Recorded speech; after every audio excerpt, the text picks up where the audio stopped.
Today, I'm going to be showing you how to fix low FPS and also FPS drops in Fortnite. Now, if this helps, like, subscribe, all the good stuff. We're going to get straight into this. It's a very easy fix that isn't, spoke about very often. If you press the Windows key, go into your Windows search right here, type in run, or you can type in %run%, but click here. If you don't have this, you definitely should, but you can just maybe type it in here. But if you are in here, type in %local app data %, like so. I've spelled that wrong. Brilliant. There we go. You want to press OK. Now press F on your keyboard, and you should find Fortnite game. Assuming you have Fortnite installed, you should definitely find Fortnite game here. Now, all you want to do is right-click this and press delete. Yes, you heard that correctly. We're going to delete this. Don't worry. What you want to do now is open up your Epic Games launcher and run Fortnite. Once it opens, this should reappear again. Yes, your Fortnite game folder will create itself. What we've just done there is we've reset our game files, essentially. We've basically verified our game files at the source, and anything that may have been corrupted or causing,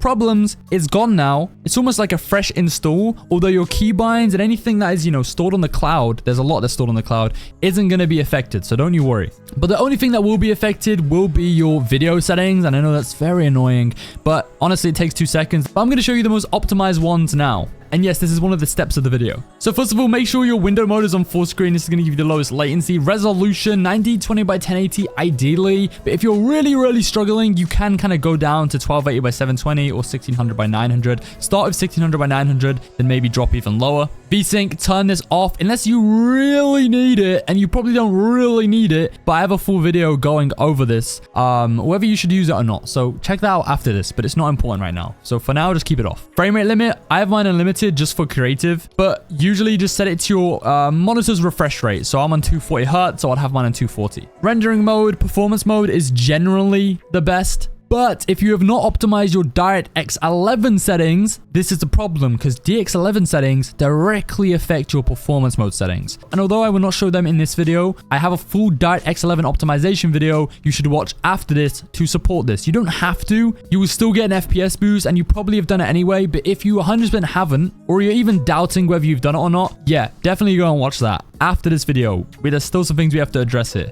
Brightness, it doesn't matter. User interface contrast, this doesn't matter. I think these are the best, honestly. None of these matter for your FPS. Don't let anyone tell you they do. 3D resolution, have this on 99%, because there is a difference between 99% and 100%. Don't believe me? Try it for yourself. Or if you're really struggling, I'm talking like diabolical performance, you can go to like 70. Don't go any lower than this. Your game will look horrible. View distance, I have a decent PC, so mine's on medium, but I recommend low if you have near if you have a bad PC. And you probably do, that's why you're here. And sorry, that's just the truth. Honestly, if I could buy you guys all new PCs, I definitely would. Maybe, who knows, subscribe. I may do a PC giveaway. Do you guys want that?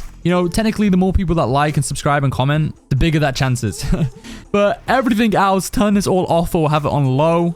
Some things a lot of people don't talk about, sound quality, have that on low. This is better for performance. Visualize sound effects, turn that off, better for performance. Going to games, scrolling down, NVIDIA highlights definitely have that off. All of your replays have them off. All of these energy saving settings have these off. And these FOV settings, they increase what your game sees and in turn has to render. So, if you have a higher FOV, your game sees more when you're sprinting, for example. I think this is what these are mainly meant for. And when you sprint, there's more to actually be rendered, and this can drop your FPS. So have these low if you have a really bad system. I actually don't think anyone's mentioned that. This is a real thing. Going into my game UI, these are, in my opinion, some of the best for a balance between performance and also just, general gameplay and, managing the game. But these are visual effects. Like, they show on the screen and your game has to render them. If you turn these all the way to the lowest, set this to off, this will actually be better for you. But that is pretty much everything for your in-game settings. And again, to clarify, if you haven't the DX11 settings, I made a full video on that, and you need to do that to get the best out of this. But that is essentially everything, right, that you can do in Fortnite, and you've,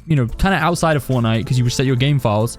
Other than this one more thing that I honestly was about to forget. But if you click the three dots here and go to options, yeah, get ready to save the world, high resolution textures, turn these both off. Pre-download streamed assets, most importantly, have this on. Very important. Just copy this right here. And yet this is now everything you can do to cater through your game to fix FPS drops and fix low FPS. And if you are still having issues, there's a deeper problem where you just need to generally optimize your Windows and your NVIDIA control panel and your hardware more generally. I've recently recently made a ton of optimization videos that you can go and check out on that. I recommend you optimize your Windows entirely. You optimize your NVIDIA control panel, so your graphics card, or your AMD control panel, your AMD Radeon settings. And there's also some stuff you can do to cater to your CPU directly or your RAM. And I've got videos on all of those things. But this video should, for the most part, have fixed your issue. And if not, it's nothing to do with Fortnite, but definitely all to do with your system.